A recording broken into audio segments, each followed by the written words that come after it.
Joining us. We're going to start with a live stream in just about 2 minutes. Want to make sure everything kind of syncs up. And we're just kind of going over our last minute stuff here. This is the Chariot TechChat Tuesday. It's going to start up in just a couple minutes. All right, I think we're good. Maybe just get these links open. All right. Oh, that's perfect. And we'll start in just a moment, folks.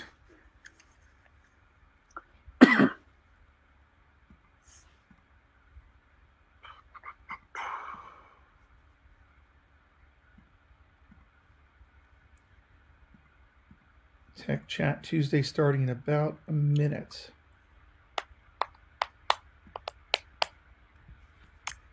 If I was managing trains, Sujan, they would never run on time.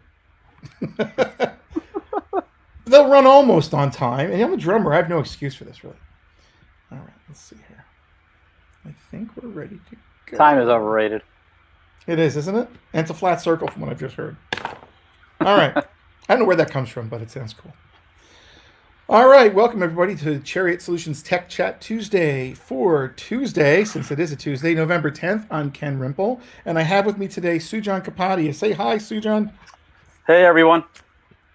Why don't we tell him what your role is here? So we had you on. You did the dev news for a long time, but tell the folks at home what you do for a living. Wow, what I do for a living. Okay. So, my name is Sujan Kapadia. I work for Chariot Solutions. Been with Chariot for 9 years. Do a lot of different things, work with our consultants on software projects, work with our sales team on proposals and getting business in, work on internal career development, help the guys out. Pretty much we wear a lot of different hats at Chariot. We're a small company. We all are very tech-minded and tech-focused. We lovingly call ourselves a bunch of geeks. So we kind of do it all. Yep. Well, welcome, and I appreciate your coming on and spending some time with me on the dev news part of this stuff too. It's really great. So we're going to have a Tech Chat dev news session today. Before we start with the actual developer news, I want to go over a few things. Let me just share my screen here. And I have a couple announcements from the Chariot side of things. So first of all, Chariot has some new content online. First would be, let's see here, blog. There we go. So we have a 15 minutes with. These are the series of interviews that Tracy Wilson-Rossman mostly does, and they're focused on kind of developer to business interaction. So she has a couple of new ones. She's got a 15 minutes with Lanaya Nelson from Motion Insurance, and she's talking about how they harness drivers, telematics, and GPS data, and how that's disrupting the auto industry. So that's a good interview. We also have one with Stacy Mosley on data analytics and real estate, and especially in the age of COVID, things are, things they have to deal with there. From our Java at 25 event, just want to let you know that the Java 25 event that we did with ourselves and with Brian Getz from Oracle is online now, both at our website and on YouTube. And so you can take a look at both videos for that. And also we have an additional resources page.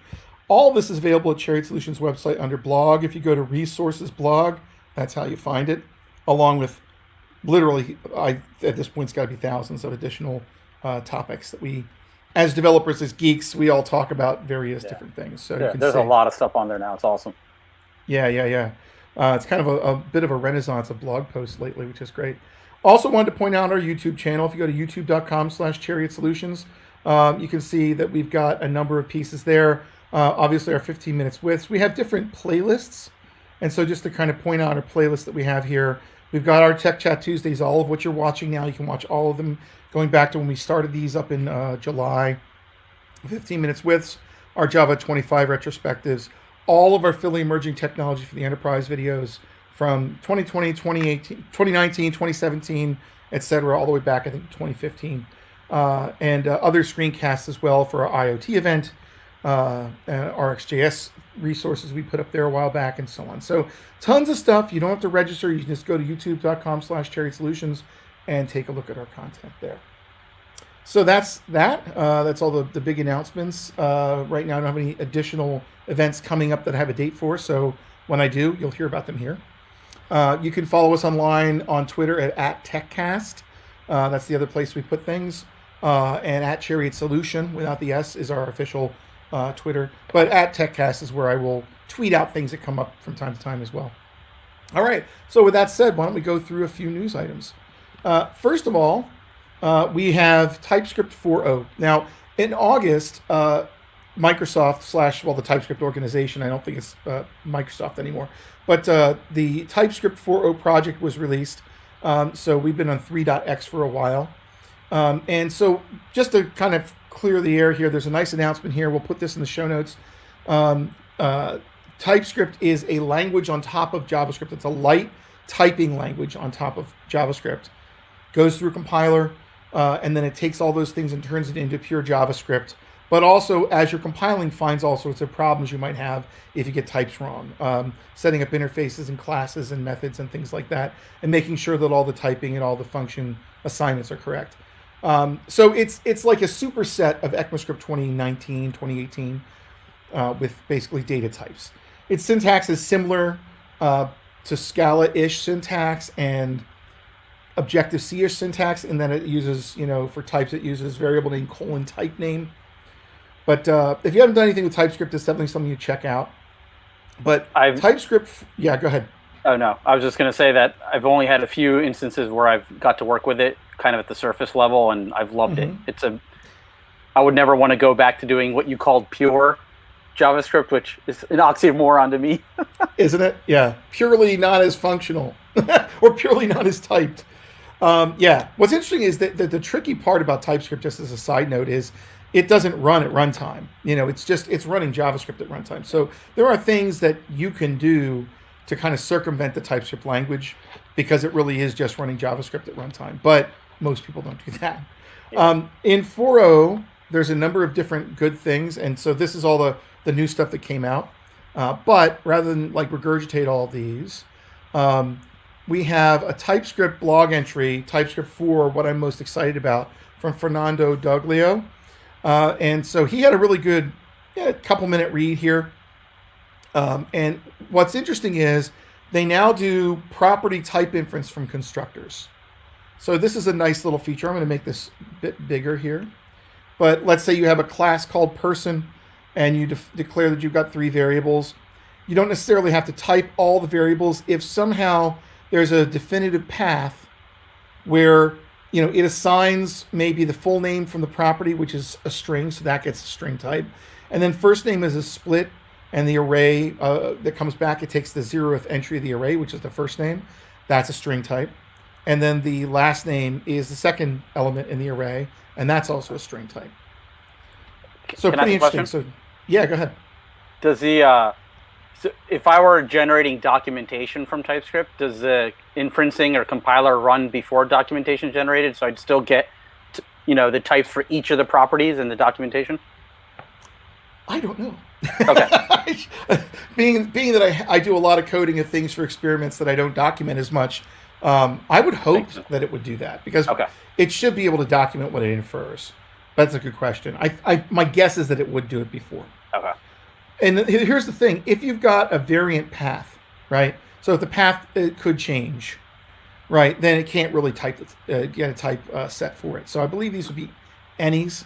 But the bottom line is that and if you don't have the any type enabled by default, that would probably fail compilation, because you might not, for whatever reason, math.random might return a 0 falsy value.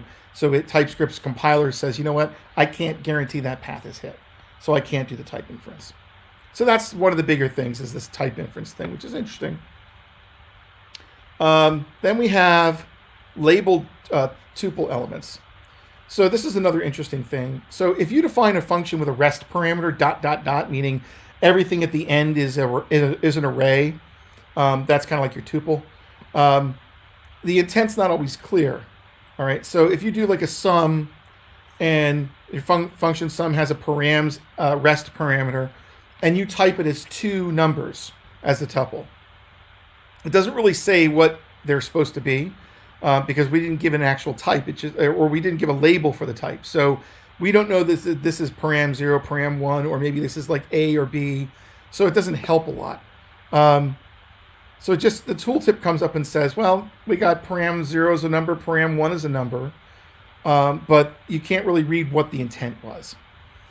In TypeScript 4, you can actually give them labels. So X is number and Y is number, or min and max, or height and range, and things like that. So you can actually give them labels that might be useful for you as you're setting these things up. And now, when you do the code fill in, you get more information here.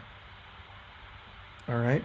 So that's interesting. You can also now do type level overloads. So it's starting to get Scala-y, I think. But notice now you can say, well, I've got person params that's either, name and age, or name, age, and address, or name, age, address, and country. And then when I go to do the code fill in, now it gives me the 3 different options there to pick for the signature as I'm doing code fill in features in Visual Studio Code. And I'm sure IntelliJ would pick up this stuff as well at some point, but definitely in Visual Studio Code, because the people who are creators of TypeScript, and I'll talk about this in a second, they dog-fooded TypeScript with the Visual Studio Code team. Well, we'll get to that a little bit later, but that's why there's such a tight integration between the two. So is it essentially just adding optional parameters, or can they be totally mutually exclusive, what each of the sets of properties are? Yeah, I don't know. That's a good question, whether they could be completely different or not. Okay. It seems like based on this pattern, they wouldn't be. Right. But that's a good question. Yeah, something to look at anyway, definitely. And there's some other stuff here too as well. I'm not going to see, whenever I see something, it took me a while to understand it, and we're doing a dev news article, I'm just going to say we'll skip that one. But nice blog entry about this. The other thing is that I wanted to talk about is that there's a really good interview with Luke Hoban. He is the CTO of a company called Pulumi right now, but he is one of the co-founders of TypeScript. So this is like an hour and 20-minute interview with Luke, and the interviewer asked some really good questions. He also, what's great about this interview is if you're not really on for watching an entire podcast or listening to an entire podcast, he has an entire transcript in here as well. So that's really great too. So you can take that and read it if you rather consume that. But there's some interesting things that came out of that interview just to kind of whet your appetite.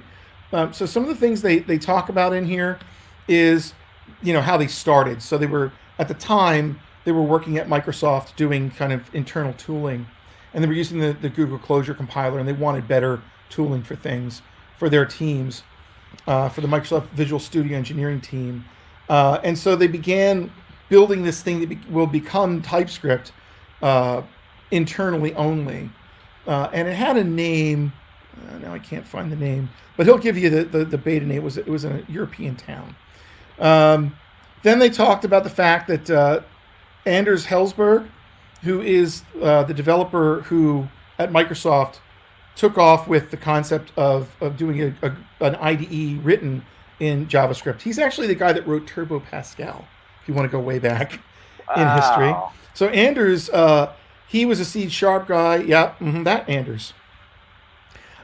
So he was doing C# and .NET for many years, really liked JS, and he wanted to build a IDE in it, but he didn't have typing, so he couldn't do a lot of refactoring. So his team at Microsoft was the first big team to say, hey, Luke, we want to use your type inference engine to build our IDE. And so he is the reason why there's such tight integration with Visual Studio Code and TypeScript. And now, in fact, the latest releases of Visual Studio Code are written completely in TypeScript. So those are some of the things you'll find out and hear about when you watch the podcast. So it's really good. Wow. All right, so that's that. Why don't we talk about self-driving cars a little bit? I believe that's next on our list, right? Yeah. So ahead, just full disclaimer, I own a Tesla Model 3. I don't have the full self-driving package. When I bought the car, it was pretty much vaporware, and for a long time it was vaporware. It's only gone up in price since then, so you're paying more and more for vaporware. And now it actually looks like there's something real. So anyway, recently Tesla released a full rewrite from the bottom up of their full self-driving software.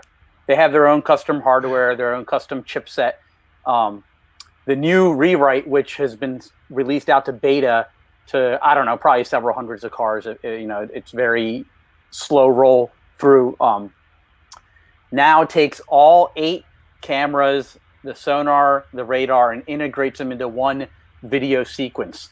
So, and then it goes through some cool machine learning black box neural networks and stuff. So what it used to do was each frame of the different cameras and everything were analyzed, and then you identify the objects in that frame and you use it to figure out what to do next, and then you reanalyze the next frame. So there wasn't like any stitching of the frames together to understand trajectory, path prediction.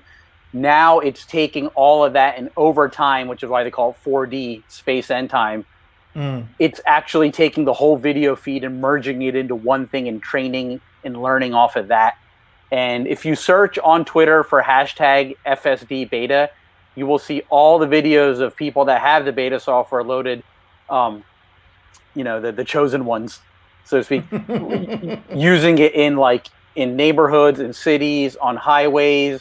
And sure, there's a lot of edge cases where it doesn't work yet, but for what it's been able to do so far, it's absolutely amazing. And it finally feels like, okay, they may be onto something here, because Elon's been kind of promising for like probably 4 years now that, oh yeah, next year is going to be out. We're going to have a fleet of robo-taxis, and you're going to be able to like basically lease out your, rent out your Tesla as like an Uber thing on its own. And that's never happened, obviously. And that's going to take, I think, many, many years for something like that to occur. This is not, you still have to have your hands on the steering wheel the entire time. Okay. You can't not pay attention. You have to take over and intervene when it can handle the situation. So basically you have to be fully paying attention the whole time, which is why, like, I don't want to pay 10 grand to pay attention the whole time and now worry about it making a wrong decision and taking over just in time. Because I think it can it's just amazing what it's doing, though. I mean, the amount of processing it's doing is staggering. Absolutely crazy. So that, I think they've been working on for a couple of years now, but just the fact that how much data they're now taking in, the fact that they are the only company that has a fleet of actual vehicles out there getting real world data, not in like very contrived or geofence scenarios. They're getting data from all these cars all the time. So I think they're definitely onto something. And, credit goes to their senior AI director, Andrej Karpathy. I'm butchering that name. I don't know how to pronounce it, but he's big in the AI and ML community, and he does a lot of talks and stuff for Tesla, but he's kind of the mastermind behind a lot of that. So it's interesting. Recently, in another article I was reading on MIT Technology Review, Jeffrey Hinton, who's kind of the father of deep learning and neural networks, he's an interesting guy. I'll keep my opinions to myself. But anyway, he kind of thinks deep learning has proven itself. For many years, people were like, neural networks are not doing anything. They're not going to go anywhere. You're crazy. You're smoking crack. But now he's like, look, the whole world is using it. Everyone's basically bowing down to me, and I'm awesome, and neural networks are awesome. Is how he comes off now. But he thinks like there's pretty much no problem that deep learning can't solve or learn. I don't think there's any silver bullet, as we all know, but it's pretty scary the number of things deep learning is able to do with robotics and genetics and self-driving, for example. It's interesting the ethical concerns that are going to come up, right? And I'm sure already have, legally what happens when there's an accident involving a self-driving car. Where does the liability reach? There's things like that would come up. And, what is ethically acceptable? Do we want to have, self-driving cars on back roads, for example, where a mistake could, kill somebody in the other lane or something? Anyway. And that's an interesting thing, because you got to have your hands on the steering wheel so insurance companies stay happy, and, it's always your fault. But at the same time, let's say the car on average is better than humans or makes less errors. You raise a good point. Like, even then, if the computer makes an error, why do we think that's worse than a human making an error? We're still going to treat it differently. So that's an interesting thing. When the human bought the computer, it's like it's an extension of what you're doing. So that's got to be it's going to be really an interesting time for philosophical debate there. Yeah. Very cool. All right. Nice. We're going to go back to tech for a second. Let's talk about testing React hooks. So hooks, let's talk a little bit about I'll do a high level overview. So in web front end frameworks, single page app frameworks like React and Angular and Vue, there are different ways that each of these development teams choose to create components. And components meaning things you place, widgets you place on the screen, or screens or buttons or collections of visual components. And so the classic way that a lot of these groups do it is they create classes, and the object/class is the definition of the component that gets slapped somewhere on the screen or aggregated into a larger component. What React did a couple of years back is they released in React 16 the concept of functional components. Well, they were there before, but purely functional components. The one thing they couldn't do before is they couldn't deal with things like state and side effects. So they were really just a way of saying, if this state just displays something, and if this component just displays something, I can make a function out of it. I pass it its data. The function just renders the data. That's all the function does. Well, people wanted to take that further, and they wanted to say, well, you know what? I don't like creating classes every time I build a new component. So can I just have a function, but then have extra special functions I can throw in there as hooks so that I could do things like manage state, or have a context outside of myself, or handle events, for example. And so that's what React hooks are. Is there an ability to not write classes and override methods like component did update or did mount or things like that, but having a single pure function for the actual component content to render it, and have a function to use to inject or access things like state. It's a little bit of a mind bender when you first work with it. So this Toptal blog post is a pretty interesting one. They have an example hook, hook here called use stale refresh. And so the idea of this thing is it's a hook that someone wrote that deals with state. I won't go further than that.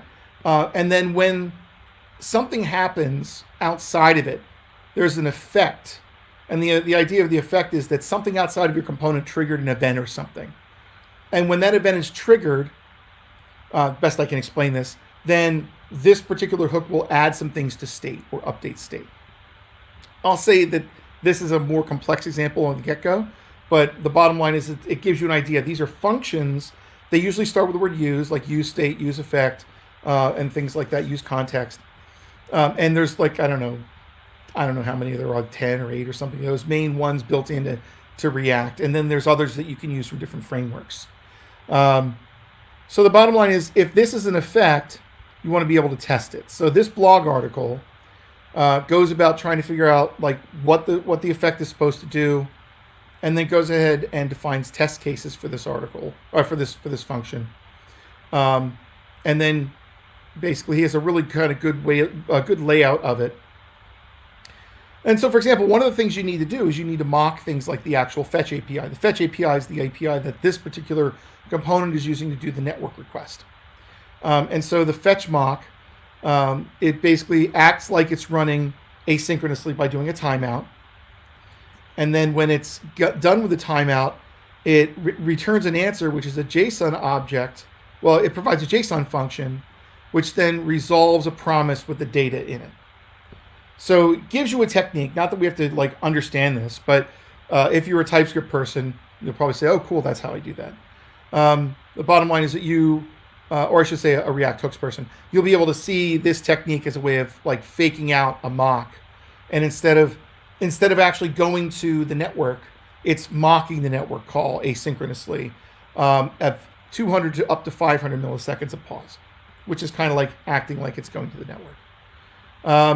And then they're using Jest. So if you're going to be doing any kind of testing in React, you're going to end up using Jest as a testing tool for the most part, because Jest as a testing framework has things like spies. So you can say, for example, if I hit this thing called fetch, bring back the mock implementation of fetch, a fake implementation of fetch. And so it's kind of a framework for doing things before and after all tests. And then I'll scroll down a little further. Then for each test, there's a before each and an after each. And then the tests are called it. All right. So if you've done any JavaScript testing in the past 5 years, before each, after each, it, and before all, after all are pretty standard function names for Jasmine, for Karma, and in this case for Jest. Jest happens to also work with a render library. There's a library out there that can do rendering. And so I believe this is using, and I can't remember the name of the tool here. Tell how I prepped for this clearly, but there's a tool that they're using for this. Let me just grab this real quick. Go to the GitHub.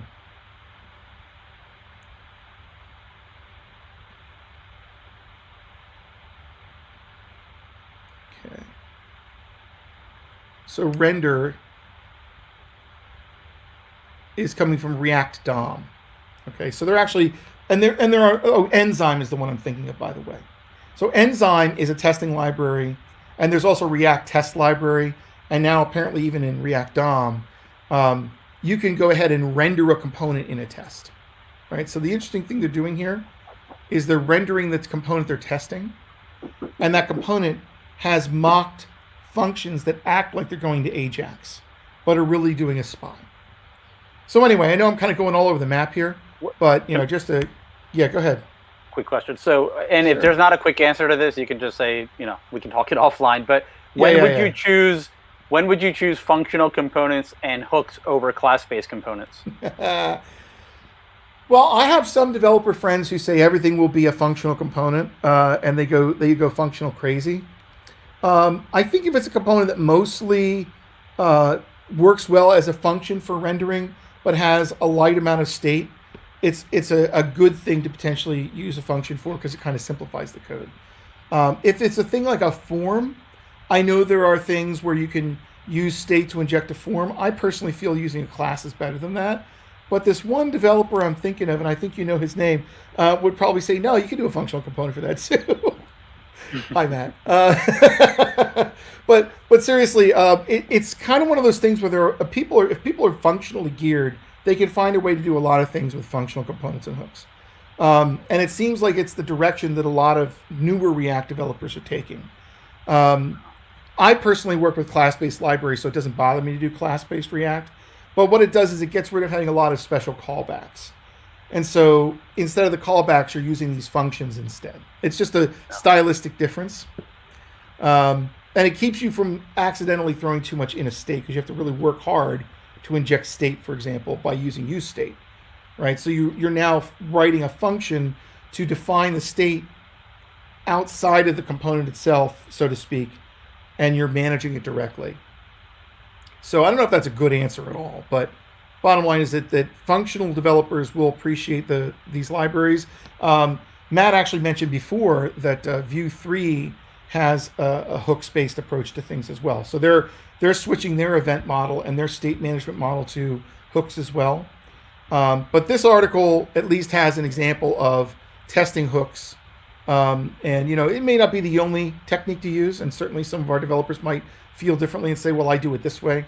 I might send this up to them and maybe have a feedback for you next week on what they use. So, but anyway, that's a hooks testing example on Toptal, and just to give the guy credit, Avi Aryan. Okay. Let me just double check I didn't skip something here. Oops. Well, that's nice.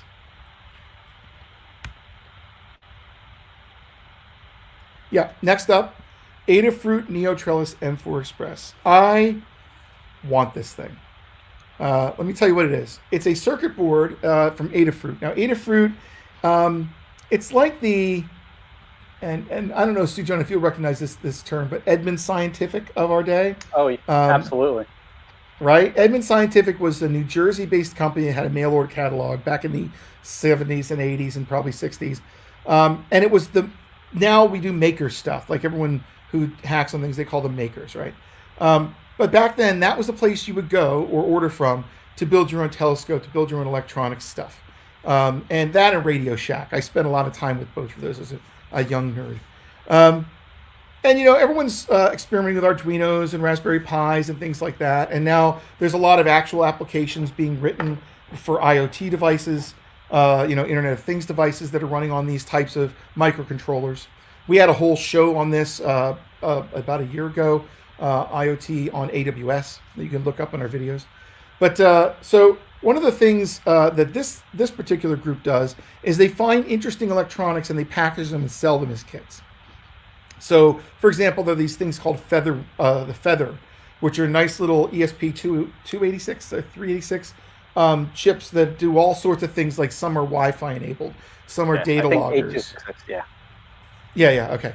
But they found this other board, this Neotrellis M4, is an audio board running SAMD51 as the chip, It's a Cortex M4 core running at 120 megahertz. It has support for CircuitPython and Arduino. And for me, the cool thing is it's got a hardware digital signal processing support, and 2 digital audio converters. So you could do stereo audio processing on the board. Yeah. Me being a guitar player and hacking around with music all my life, I want to make a stomp box out of this thing. That's one of the things they say you can do with it. So the idea is nowadays a lot of effects for guitar players are actually using digital signal processing. Line 6 has one called the Helix, and there are a bunch of other ones out there that do this. And so you used to have to go and buy a pedal for each sound you wanted to make and wire them all together yourself with cables. And now you can literally, like a computer, drag around blocks and say, this is the wah pedal, this is the chorus, this is the flanger, this is distortion, this is the amp, and you can move them around. You could do the same thing in this and program your own. Yeah, Sujan. Oh no, I don't know if you were cutting in and out a lot. Oh, was I? Okay, I'm sorry. Yeah. So just to restate, the idea is this is a SAMD51 based Cortex board, Cortex M4 board, that has digital signal processors and audio to digital converters for 2 stereo inputs. So the cool thing is they support CircuitPython. So if you want to hack around with it on Python, you can also hack around with it on Arduino. So they have different things there as well. The other cool thing about it is if you flip onto the other side, it's got a bunch of NeoPixels in a grid and switches around them. And this kit sells you, which is really cool, it sells you the board sandwiched with a bunch of buttons that light up the NeoPixels that you can then program. And you can even control an audio processing tool like Ableton Live, which is a music making tool on the Mac and PC, and use it to like trigger loops and samples. So this thing is really cool. And the thing that blew my mind about it was it's $50 or $60. So yeah, I want this thing. I'm going to get a hold of this thing and play around with it next month because I think that would be a fun thing to try out. Certainly the stuff that you're able to get from places like AdaFruit and other places now for hardware to experiment with is unbelievable. And this is just like another step up. So I really want to hear what this thing can do. And I thought that was a really nifty. Let's talk about Go. All right, hold on. Let me 1 second here. Sure. My notes up. I know I threw you a hard throw there. Go ahead. It's at least for me, it's choppy. So it got cut off, and then when I heard you say it, I was like, oh, okay. So this is technically not breaking news, or I would call most recent dev news, but the actual post from last week or whatever. So there's a really cool website, changelog.com, and in this case, there's a Go podcast called Go Time, which, disclaimer, I haven't listened to before. This was the first time I listened to it. So I'm sure it's really popular with Go folks. But anyway, they interviewed the key person behind the effort to get healthcare.gov back on its feet. If you guys all remember from a couple years ago, the site came out and basically crashed right away, and it couldn't handle the load and all the peaks. And he makes a couple really great observations, which I'll get into. But basically, he was actually involved in the president at that time, their re-election campaign, and the software behind the voting and things around that. And they did a great job with that. That they remember when this thing happened, and the White House called him and said, "Can you help us out? We're gathering a small team of people to work on this." And he's like, "Yeah, absolutely." But a couple of really interesting observations he made. So they basically took the software that was running and were very pragmatic about it. They didn't just say, okay, we're going to rewrite this whole thing and gut it. They worked with the existing team and said, you're going to work on it. We're going to help you instill best practices from the industry and stuff like that. And they worked on it, and they got it piecemeal to where it is now, which is almost like a cloud native application, but it's running on government premises, data centers. But so my daughter uses these too much and they're loose. Anyway, so one of the first things he said was exercise your path to production as early as possible, even if it's a Hello World app. And that means write Hello World and get your CI/CD pipeline, get your deployment, get your containerizing, get your DNS, get auto scaling, get all of that fleshed out, templated running before you do anything else. Because that allows you to obviously iterate a lot faster on top of that, but it allows you to find issues faster. It also, before you write a ton of software and then you press deploy, you don't want to find out later when you hit a load spike or something, oh, I didn't have auto scaling enabled, or I didn't do this or that. So that was a really interesting observation he made, which they did piecemeal on that project. He goes, the higher the stakes, the bigger your audience, the simpler your software should be. Don't try to be clever. Things break in a non-linear fashion. When you have all these different microservices and different things running, when things break, they break in a catastrophic way. And they're very hard to debug, very hard to figure out. The problem doesn't end up just being in one area, and you got to kind of go through everything to figure that out. So he said, don't be clever, be pragmatic. When you're working on kind of triaging things, prioritize your defects. So their main goal for healthcare.gov was to get up and running again, not to refactor everything, not to make it the best code base ever. So they did a lot of interesting things, like they would queue all the requests coming in for registrations, for invites, and they would get the email address. They had a script that on the web page that would run in JavaScript, produce a JSON object that had like the user information, email and stuff. They would send it to a server that would get queued, and then when the load went down during the day, it would send invites out based on email and say, okay, hey, you can go in and log in now and work on your stuff. And they even had pages like, when things were really bad, hey, we're busy right now. So they said you don't need to be clever and smart right away.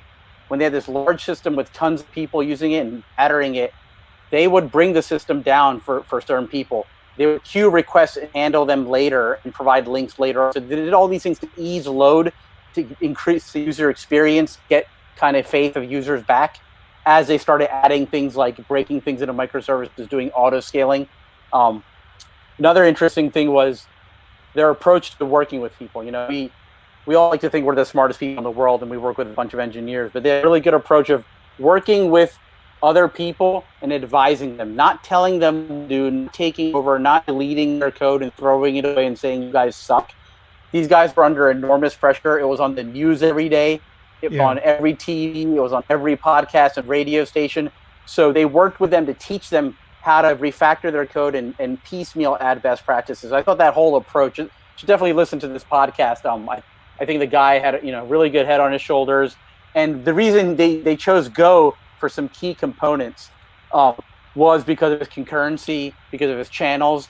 It was really fast to develop small components that could handle high load and high concurrency really well. So he's for high volume, high concurrency type components. So I thought that was really interesting. And there's something I'll mention at the end of the podcast. There's something their podcast does that I thought was pretty cool that I wanted to bring up as a suggestion. That's great, though. Yeah, it's just very pragmatic and very.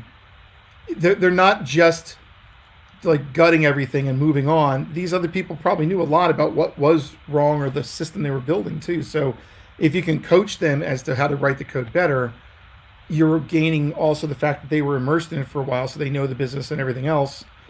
And they're probably, as you know, ultimately a better job than you picking it up from scratch and throwing them out. Yeah, as you know, yesterday you and I and Keith were debugging an issue. Same thing they mentioned in this podcast. The having monitoring and observability from day one. Yeah. The fact that you can see what's going on in your system, you can get the metrics, you can go and search your logs. Everything does get logged, so you can actually trace things and figure out what happened and see a transaction all the way through and see exactly what's happening when is key. And I'm working kind of on a side thing right now to doing Python, Django, REST, Docker. Going to add Kubernetes to that, doing Prometheus for metrics.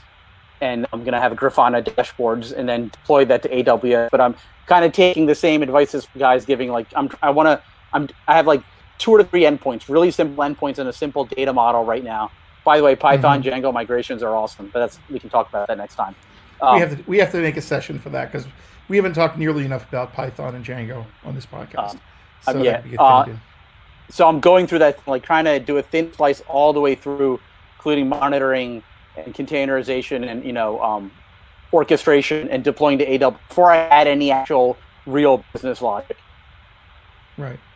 Very cool. And I think we have Eric next week too, if I remember correctly. So, Eric Snyder is coming on the podcast next week. So we'll be talking a bit about, I believe, Python and things like that with him, so we can kick the tires a little more. Awesome. That's very cool. All right, that's great. I'm definitely going to listen to that. Good things to think about. Here's another complete left field one. Hey, did you know you can actually make iron into a fuel to like create energy, or to actually create things like turn a turbine? Yeah, not that kind of iron, Sujan. The one in the ground, not the one in your arms. The tough guy. Yeah. So apparently, you can, and they've done this at a Dutch brewery. You can grind iron into a fine powder. This blows my mind. And they're putting it through a funnel and they feed a furnace. So if they heat it high enough, it burns. And what it's doing is it's oxidizing, just like everything is on fire oxidizes.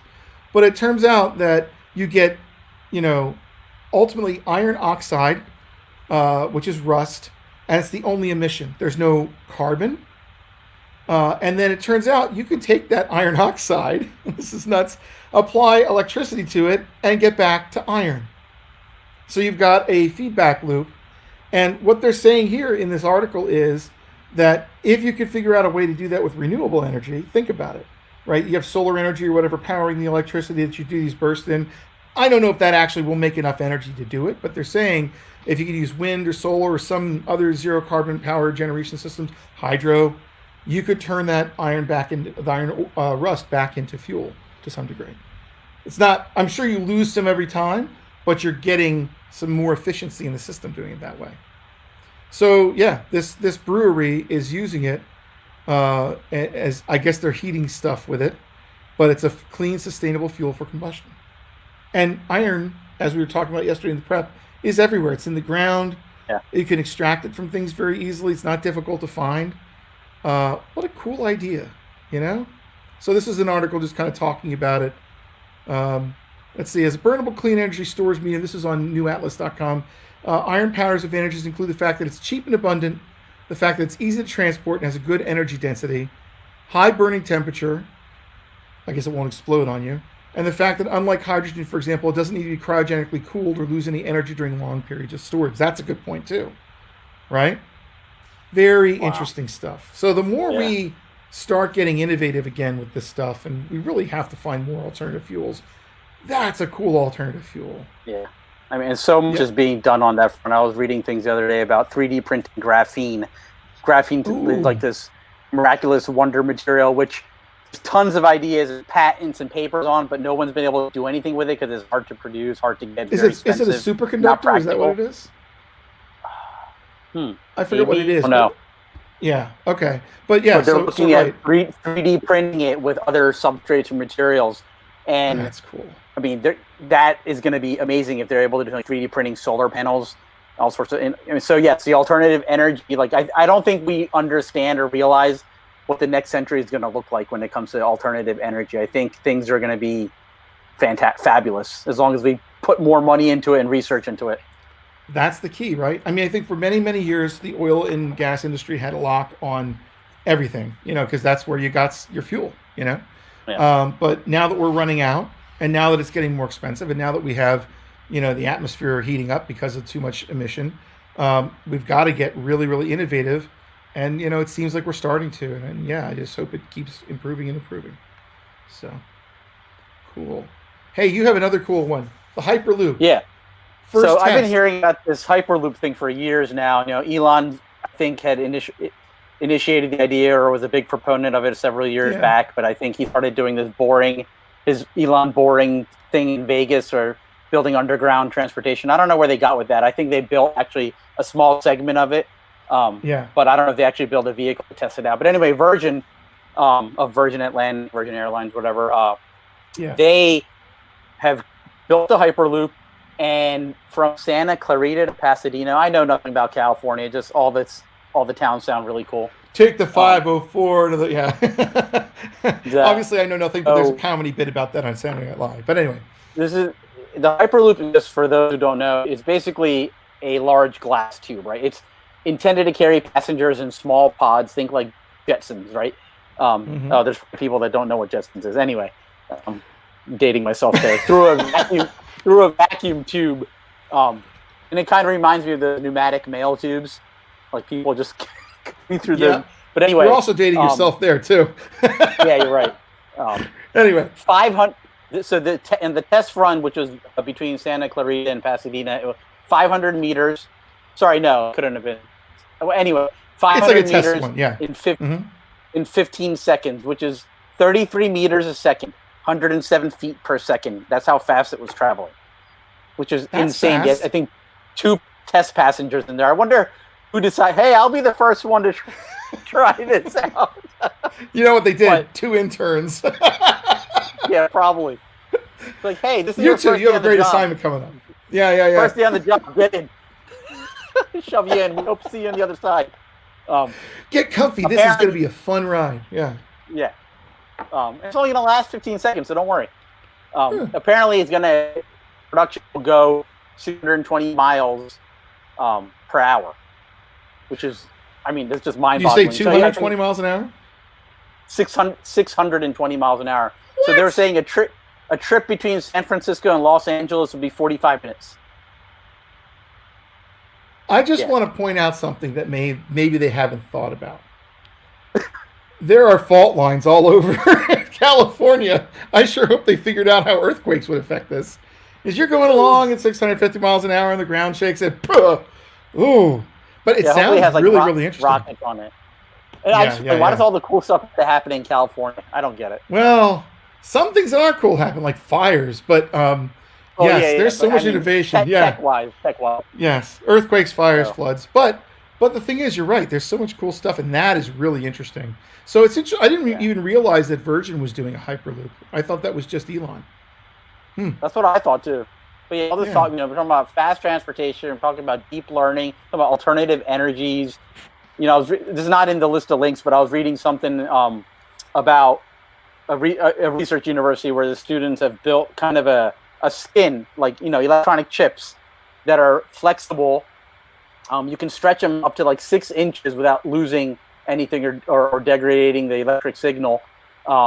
It can rip, and the chemical bonds will, like after a half an hour or so, they basically heal. They form again. So like skin, you can rip the circuit, but the bonds, it brings it back together and heals the rip. Wow. And it's thicker than a Band-Aid, and obviously it's probably not going to feel great, so it's not as thin as they'd want it to be at, but it's safe for your skin. You can slap it on, and ideas like you can do temperature sensing, heart rate, pulse oximetry, things like that you do with a Fitbit or an Apple Watch right now, but it's as thin as your skin. And so the wearables and all that, pretty freaking cool. Anyway. You know what's wild? I was at South by Southwest. We did a booth there in 2017. And that was one of the booths, was that printed skin type. It didn't have the healing properties at the time, but they're like, look, we printed out a sensor to do blood pressure monitoring or to do something else like salinity or something like that you could tape onto your body, and that was the idea. So I'll bet that's the same group of people, same researchers. Yeah, it's neat. So yeah, was it a working prototype you saw? It looked like a lot of marketware. Where they had like the papers out and everything, and they had like one little thing you could look at. So it was probably in the early concept stages. They're probably looking for funding. I don't know if it was the same group or not, but it was the same concept, which is really cool. It was around medical, like putting it on your skin, and having, and they had like a printed circuit board that would just kind of like get whatever sensing they needed out of your skin, and it could like bend in all different ways. So probably the same concept. Very cool. All right. So that is our development news and, other tech science tidbits for the week. Sujan, thanks a lot for being on this week. It's been really helpful. A lot of fun. Absolutely. So I wanted to suggest one idea. And go ahead. So the Go Time podcast, they had a cool thing at the end, which is the unpopular opinion of the week or day. I think ours is a weekly thing. So I was wondering your thoughts on starting an unpopular opinion of the week. Tech related. Yeah. Only tech related. We'll have to try that. Do you have one already? Well, I have 2. So okay. One was what you brought it up earlier today, actually, in the podcast, was Chrome. So my unpopular opinion of the day, it may not be unpopular, is Chrome is a new Internet Explorer. I mean, like you said, it's becoming bloated, slow, the memory hog, and they're pushing a lot of non-standard stuff. Now, they are helping move standards forward, and underlying they're using standards, but they're doing a lot of things that our browsers are not doing yet. And in that way, I mean, let's be honest, some of that is Google's own agenda. I mean, it is what it is, but it's not that different from Microsoft, way back in the day when it comes to Internet Explorer. I think it's approaching that territory. That's the other unpopular opinion. I love it. Thank you. At TechCast. I heard on the Go Time thing was the guy basically, in his opinion, server-side rendering is more optimal and a better approach than single-page applications. See, repeat that, because you were bleeping and booping and bopping. Oh, server-side rendering is better approach than than single-page applications. Now, to me, that's a big it depends. There are different use cases for both, and you're seeing the swing back towards server-side with things like Next.js and other things, but it's still an unpopular opinion to say that that's better than SPAs. All right, I got mine. And it's obvious, because I'm the one that's like the old dude stamping around going rah about this. I think serverless functions everywhere is going to implode under its own frustrating weight of configuration. I think that serverless services like serverless Aurora, and other services you take advantage of that are already put together in Fab are great. But if you're building an application out of like 50 lambdas, I feel like unless we do something about simplifying the way you do those things, it's going to be difficult to say, I'm going to write my app in lambdas. I still think containers are the way to go. That's my semi-unpopular. It's unpopular for the cool kids that are doing everything Lambda. And I look at the serverless framework, I'm like, that looks really cool. And every time I mess with it, I'm like, I need to know a lot more that I don't know. But I don't have that same friction if I put a Docker container together and throw some things out there. And at the same time, there are a lot of great Amazon services that are serverless that you don't manage. They are managed by Amazon, which you can just use because they're just endpoints and API calls. Yeah. So that's my unpopular opinion. And I'm sure everyone else will flog me for it. At TechCast. Well, I tend to agree with you on that. So show me, man. Yeah, I'm doing a project right now, my side project, where I'm kind of rewriting this game that I have, and I'm trying to make the back end of it a series of AWS services, and was trying to be all friendly with serverless again and with serverless SAM, and I'm wrestling with it right now. So maybe my opinion will change in a couple of weeks. I like to test my assumptions. So. Cool. All right, cool. So if you like this podcast, by the way, hi, Rich Friedman. Rich has said some stuff in the chat. If you want to chat when you're watching this, please use the chat and talk to us. You can hit us at TechCast as well on Twitter. We'd love to hear from you. Other than that, we will see you next week. Next week we have Eric Snyder coming in, and he's going to be focusing on some Pythonish data sciencey things, I believe. We'll get kind of his view on things. Otherwise, make it a great week, and we'll see you next week. Thank you for inviting me. Hope I get invited again. You will get invited again, Sujan. Absolutely. All right. See you on the other side of the week.